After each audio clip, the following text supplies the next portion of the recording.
কি গো, কি রান্না করছো? হ্যাঁ, এ রান্নাঘরের অবস্থাটা কি?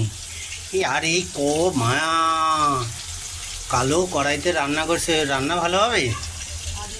হ্যাঁ, কালো কড়াই, তাছাড়া কি কালো কড়াইটা রান্না করতে কত ভালো জানো? পরিষ্কার কড়াই তো, এই তো পরিষ্কার কড়াই, এই তো দেখো দেখো, এটা তো বড়, এর জন্য এটাতে রান্না করতে ভালো। আর কি রান্না করছি দেখো, নিয়ে এসছে চিংড়ি মাছ, এই যে মালাইকারি খাবে চিংড়ি মাছের। এই যে তার মশলা করা হয়ে গেছে সব, কই দেখি। এই তো পেঁয়াজ বাটা, আদা জিরে আর লঙ্কা বাটা, রসুন আদা বাটা সব বেটে কমপ্লিট করে নিয়েছি।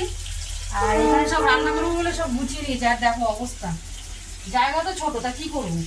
ঘরের অবস্থা দেখে বাবা, রান্না কি ভালো হবে? হ্যাঁ, খেতে হবে না তোমার?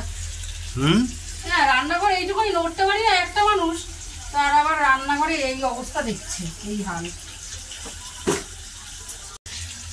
আচ্ছা, এই শিলপাটাতে কি এগুলো? এই যে এগুলো চিংড়ি মাছের মাথা, যা দাম চিংড়ি মাছের এখন, আবার মাথাগুলো ফেলা যাবে না। এই যে পেঁয়াজ রসুন শুকনো লঙ্কা দিয়ে ভেজেছি, এবার মানে শিলপাটাতে বাটবো। ও, বেটে কি হবে? বেটে এটাকে আবার একটু কড়াইতে নাড়বো, বাটা হবে এটা। আবার কি হবে বেটে? তাই? আর শিলপাটাতে বাটার মানে বেটে খাওয়ার টেস্টটাই অন্যরকম।